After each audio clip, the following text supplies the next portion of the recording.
स्वागत. बुलेटिनची सुरुवात करूया एका ब्रेकिंग बातमीनं. लाडक्या बहिणींसाठी अतिशय महत्त्वाची बातमी आहे. 2 महिन्यांचे पैसे येणार. फेब्रुवारी आणि मार्च महिन्याचे एकत्रित 3000 रुपये मिळणार. नमस्कार लाडक्या बहिणींनो, आज आपण बोलणार आहोत एका अत्यंत महत्त्वाच्या आणि आनंदाच्या बातमीबद्दल.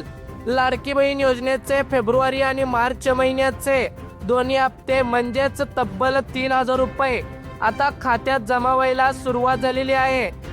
पण लाडक्या बहिणींनो जरा थांबा, हे पैसे सगळ्यांना मिळाले का, कोणाला मिळाले आणि कोणाला मिळाले नाहीत, आणि सर्वात महत्त्वाचं म्हणजे ते 10 जिल्हे कोणते आहेत जिथे आधीच पैसे जमा झालेले आहेत किंवा जमा व्हायला सुरुवात झालेली आहे.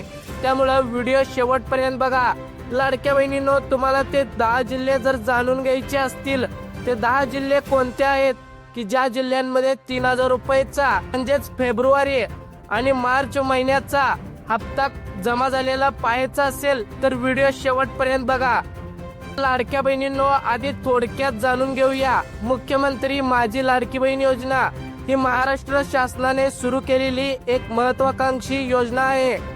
या योजनेअंतर्गत 21 ते 65 वर्ष वयोगटातील पात्र महिलांना दरमहा 1500 रुपये दिले जातात.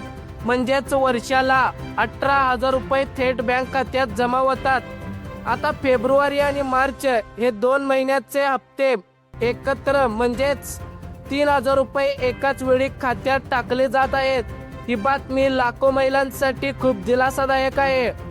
आता सर्वात महत्त्वाचा प्रश्न, कोणाला हे पैसे मिळाले? ज्यांना पैसे मिळाले त्यांच्यासाठी पात्रता. पहिली गोष्ट म्हणजे ज्यांचा आधार कार्ड बँक खात्याशी लिंक आहे आणि डीबीटी म्हणजेच डायरेक्ट बेनिफिट ट्रान्सफर सुरू आहे, त्यांच्या खात्यात पैसे आले आहेत.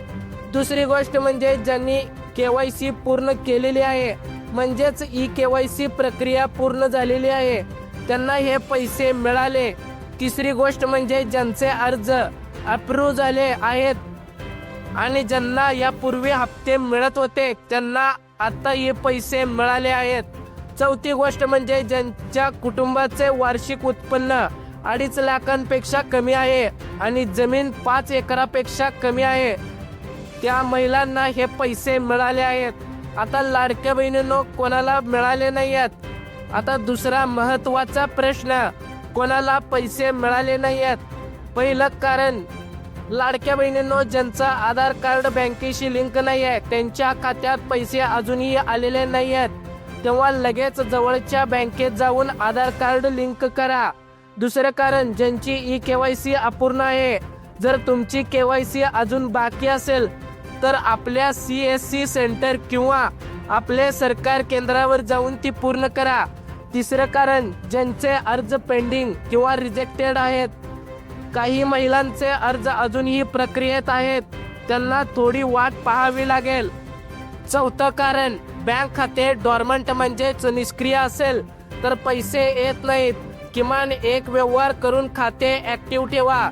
आणि लाडक्या बहिणींनो, 5वं कारण म्हणजे ज्यांनी नवीन नोंदणी केली आहे आणि अद्याप अर्जाला मंजुरी मिळालेली नाहीये, त्यांनाही अजून पैसे आलेले नाही आहेत.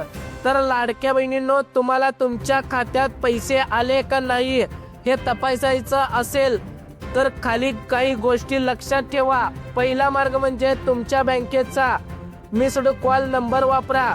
उदाहरणार्थ SBI साठी 92 23 76 66 66 या नंबरवर मिस्ड कॉल द्या. बँक बॅलन्स SMS येईल. दुसरा मार्ग म्हणजे narimaharashtra.government.in या अधिकृत वेबसाईटवर जाऊन तुमचा ॲप्लिकेशन स्टेटस तपासा. तिसरा मार्ग, जवळच्या आपले सरकारी सेवा केंद्रावर जाऊन चौकशी करा. चौथा मार्ग, हेल्पलाईन नंबर 181 वर कॉल करा आणि तुमची समस्या सांगा.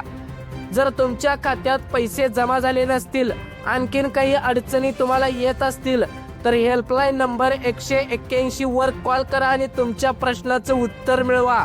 आता काही महत्त्वाच्या गोष्टी लक्षपूर्वक बघा. लाडक्या बहिणींनो, व्हिडिओ शेवटपर्यंत बघा, कारण शेवटी मी तुम्हाला ते 10 जिल्हे सांगणार आहे ज्या जिल्ह्यांमध्ये पैसे खात्यात जमा व्हायला सुरुवात झालेली आहे. आता लाभार्थी महिलेने काय लक्षात ठेवायचं आहे? पहिली गोष्ट म्हणजे कोणी फोनवरून OTP मागितला तर कधीही देऊ नका. शासन कधीही OTP मागत नाही. नंबर 2 म्हणजे बनावट वेबसाईट आणि फेक लिंक पासून सावध राहा. फक्त अधिकृत वेबसाईट वापरा.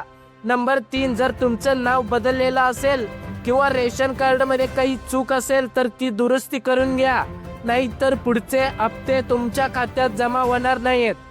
नंबर 4, मोबाईल नंबर आधारशी लिंक असणं खूप गरजेचं आहे, कारण OTP त्याच नंबरवर येतो. आणि नंबर 5, जर तुम्ही दुसऱ्या राज्यात राहत असाल तर तुम्ही या योजनेसाठी पात्र नाही. महाराष्ट्राचं अधिवास प्रमाणपत्र अनिवार्य असणार आहे. आता महाराष्ट्रात आतापर्यंत 2 कोटीपेक्षा जास्त महिला या योजनेच्या लाभार्थी आहेत. शासनाने आतापर्यंत हजारो कोटी रुपये थेट महिलांच्या खात्यात जमा केलेले आहेत. ही योजना महिलांच्या आर्थिक स्वावलंबनासाठी एक मोठं पाऊल आहे. घर खर्च, मुलांचं शिक्षण, आरोग्य या सगळ्या गोष्टींसाठी हे पैसे उपयोगी पडतात. सरकारचं उद्दिष्ट आहे की कोणतीही पात्र महिला या योजनेपासून वंचित राहू नये. म्हणूनच वेळोवेळी कॅम्प्स आयोजित केले जातात. आता प्रश्न आहे, पुढचा हप्ता कधी येणार? शासनाने स्पष्ट केलं आहे की योजना नियमितपणे सुरू राहील. एप्रिल महिन्याचा हप्ता एप्रिलच्या पहिल्या किंवा दुसऱ्या आठवड्यात खात्यात येण्याची शक्यता आहे. तर लाडक्या बहिणींनो, व्हिडिओ शेवटपर्यंत बघा. जर तुम्हाला अजून नोंदणी करायची असेल तर लवकरात लवकर जवळच्या महिला व बाल विकास कार्यालयात जा आणि अर्ज करा. आता त्यासाठी लागणारी काही महत्त्वाची कागदपत्रे: Aadhaar card, ration card, bank passbook, उत्पन्नाचा दाखला, रहिवासी प्रमाणपत्र आणि पासपोर्ट साईज फोटो. तर लाडक्या बहिणींनो, आता तुम्ही व्हिडिओ शेवटपर्यंत पाहिला आहे. आता सांगतो ते 10 जिल्हे जिथे सर्वप्रथम 3000 रुपये खात्यात जमा झालेले आहेत. पुणे, नाशिक, नागपूर, सोलापूर, कोल्हापूर, सांगली, सातारा, लातूर, अमरावती या जिल्ह्यांमध्ये लाभार्थी महिलांना आधीच पैसे मिळालेले आहेत किंवा आज किंवा उद्या 2 दिवसांमध्ये तुमच्या खात्यामध्ये 3000 रुपये जमा होतील. इतर जिल्ह्यांमध्ये सुद्धा लवकरात लवकर पैसेही जमा होतील. आता लाडक्या बहिणींनो, ही माहिती तुम्हाला महत्त्वपूर्ण वाटली असेल तर व्हिडिओला लाईक करा, चॅनलला सबस्क्राईब करा आणि तुमच्या सगळ्या बहिणींना, आईला, मैत्रिणींना हा व्हिडिओ शेअर करा, कारण ही माहिती प्रत्येक महिलेपर्यंत पोहोचणं गरजेचं आहे. तर लाडक्या बहिणींनो, तुमच्यासाठी आनंदाची बातमी: फेब्रुवारी आणि मार्च महिन्याचे दोन्ही महिन्याचे 3000 रुपये खात्यात जमा व्हायला सुरुवात झालेली आहे. आत्ताच तुमचं बँक खातं किंवा तुमचा मोबाईल ॲपवर तपासा तुमच्या खात्यात किती पैसे जमा झालेले आहेत. धन्यवाद. जय हिंद, जय महाराष्ट्र.